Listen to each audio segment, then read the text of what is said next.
Assalamualaikum warahmatullahi wabarakatuh. Perkenalkan nama saya Nauri Pratama dengan NIM 0481137166. Video ini dibuat untuk tugas 2 pada mata kuliah praktikum, analisis dan visualisasi data. Baik, akan segera kita mulai video ini. Pada tugas tutorial 2, kita disediakan dataset mengenai kolom Excel, mengenai pendapatan nilai, dan diperintahkan dikalikan 10.000. Dan install paket berikut jika sudah belum terinstall, tapi sudah saya install, dan Power Library-nya. Intinya kita melakukan regresi linear sederhana dengan mengikuti langkah-langkah berikut. Nah, sebelumnya, untuk menyingkat waktu video, sudah saya buat kodenya dan kita akan jalankan di program studio. Berikut kode tugas yang sudah saya buat. Pertama-tama, jika teman-teman belum ada package di sini, silakan dimasukkan. Tinggal copy paste dari soal. Lalu langkah kedua, panggil library yang diinstal ini. Sudah saya masukin ini, Alt Enter. Untuk memanggil fungsi packages yang tadi, kita install. Lalu kita import data, set datanya masuk ke RStudio. Di sini saya memilih yang data pendapatan format CSV.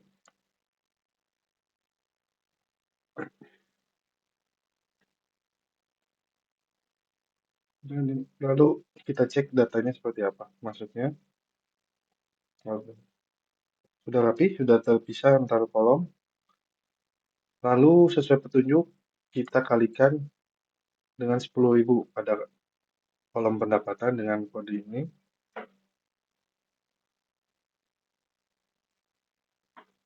Kita cek kembali dengan head data, apakah sudah berubah. Ya, 3,62 dikali 10.000 jadi 36.264 ya, sudah sesuai. Lalu kita diminta untuk membuat histogram.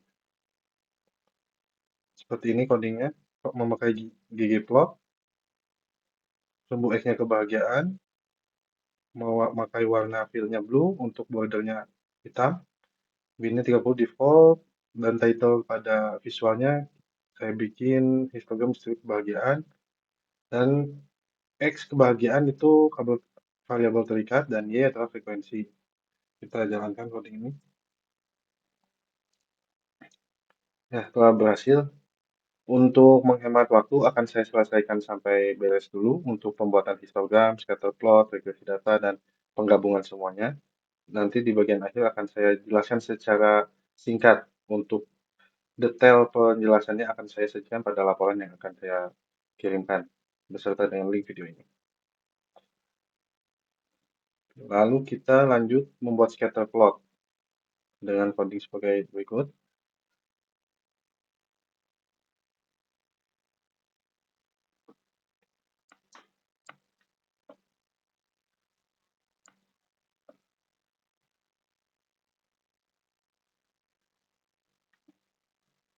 Sudah berhasil, kita cek terlebih dahulu.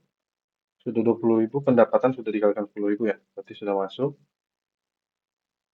Lalu untuk coding regresi kita menggunakan ini model regresi, objeknya. Di dalamnya itu kita isi dengan LM, kebahagiaan, pendapatan, data. Datanya itu sama dari data yang kita import pertama kali CSV dan kita kalikan 10.000. Untuk menampilkannya pakai summary dalam kurung model regresi. Kita jalankan. Ini hasilnya. Nanti kita bahas. Lalu berikutnya poin D, kita diminta untuk membuat plot untuk cek homoskedastisitas. Untuk codingnya seperti ini, memakai plot dalam model regresi, seperti yang kita buat di atas, model regresi yang ini. Width sama dengan 1, kita jalankan, Alt Enter. Baik, sudah berhasil untuk mengecek homoskedastisitasnya. Lalu untuk poin E yang terakhir, kita akan buat visualisasi dengan garis regresi atau gabungan antara tadi histogram, scatter plot, dan hasil regresi dan plot ini akan dijadikan satu kesatuan. Memakai ggplot juga sama seperti library yang kita packages atau library yang kita panggil tadi. Untuk sumbu X tetap di pendapatan, sumbunya di kebahagiaan, game poinnya alfanya itu 0,5 ya. Standarnya, metodenya, kemudian ini warnanya merah nanti garisnya, garis kurva normal atau apa namanya pokoknya. Terus kita ambil regular equation-nya dari data. Nah, data yang kita import dan 0,9 ini untuk menampilkan persamaan regresi. Star core label Y itu untuk data kebahagiaan. Oh, dari data diambil tabel kebahagiaan kali 0,8 menampilkan koefisien korelasinya. Labs title ya ini untuk judul visualisasi model regression linear, next pendapatan jadi kebahagiaan. Mari kita jalankan. Ada blok, semua codingnya, dan alt enter. Nah, untuk sampai praktikum BR-nya sudah selesai sampai di sini.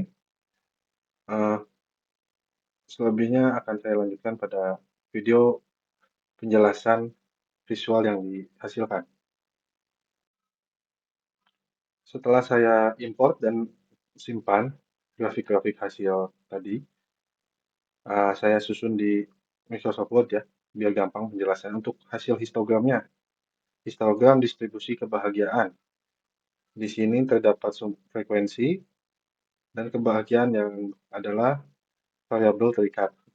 Dari sini kita bisa menyimpulkan bahwa data variabel kebahagiaan mengikuti pola distribusi normal. Kenapa? Karena bentuknya menyerupai lonceng dan simetris. Nah, seperti ini contohnya.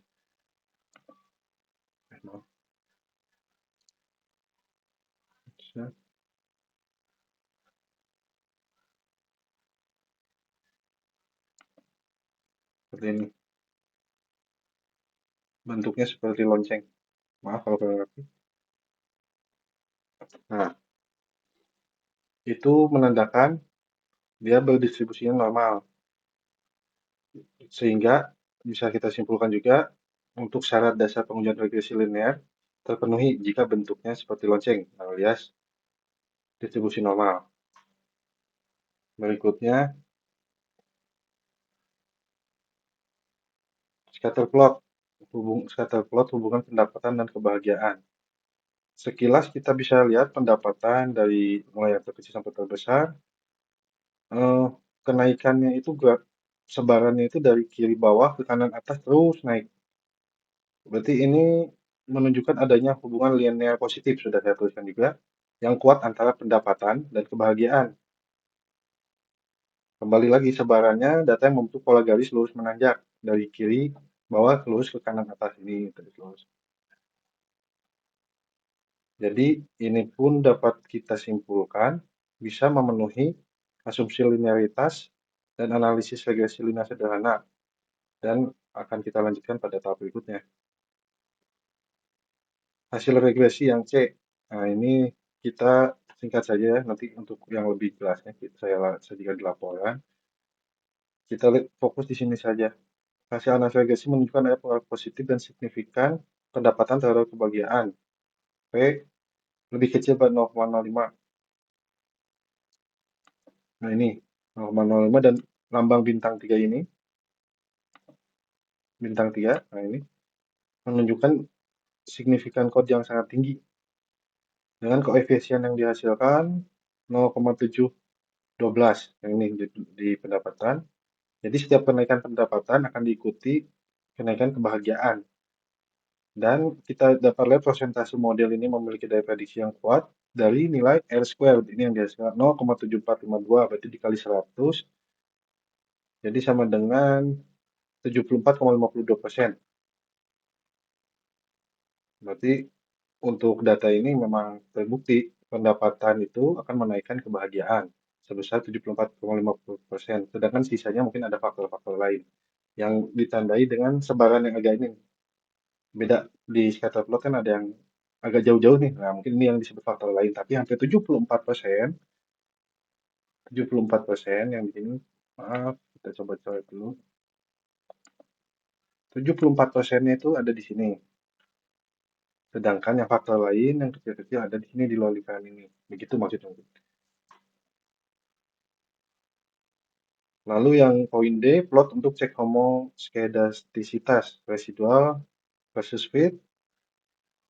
Di sini sebaran juga hampir rata ya, terkumpul di tengah, dan titik nolnya hampir bersinggungan dengan titik garis merah.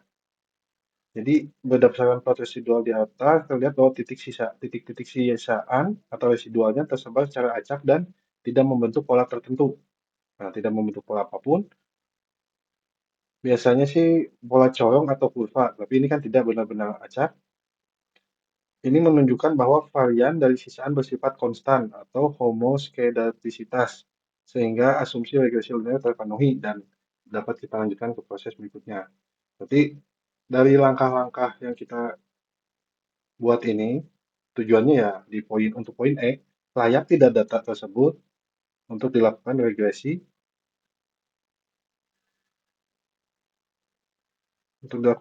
model regresi linear maksudnya. Soalnya kalau yang langkah sebelumnya itu ada beberapa tidak terpenuhi, ada yang bentuknya menyerupai kurva, di sini tuh nggak, mendingan tidak dilanjutkan karena tidak termasuk syarat melakukan regresi linear. Lalu untuk visualisasi akhir hasil regresi seperti ini. Nah, ini gabungan ke semuanya nih. Ada scatter plot dan garis tren yang sama seperti ini. Apa sih yang bisa kita lihat dari gambar ini? Secara keseluruhan, jadi analisis data menunjukkan bahwa pendapatan merupakan prediktor, berarti alat prediksi yang kuat bagi kebahagiaan. Melalui visualisasi akhir terlihat jelas bahwa tren peningkatan pendapatan ini makin naik, diikuti secara konsisten oleh peningkatan kebahagiaan. Ini grafiknya makin naik, seimbang dia. Dengan model yang memenuhi semua asumsi statistik, terutama di sini memenuhi eh, normalitas, untuk normalitas di histogram. Terus yang di scatter plot memenuhi asumsi linearitas. Terus yang di sini memenuhi aspek homoskedastisitas. Jadi intinya dari dataset yang diberi itu memang dapat kita simpulkan bahwa semakin besar pendapatan itu berpengaruh kepada semakin besar kebahagiaan. Kurang lebihnya seperti itu. Baik, terima kasih sekian video penjelasan singkat ini. Mohon maaf bila ada penjelasan saya yang kurang jelas. Mohon bimbingannya kepada Ibu selaku tutor. Dan saya ucapkan Assalamualaikum warahmatullahi wabarakatuh. Terima kasih sudah menyimak video ini. Sampai bertemu kembali.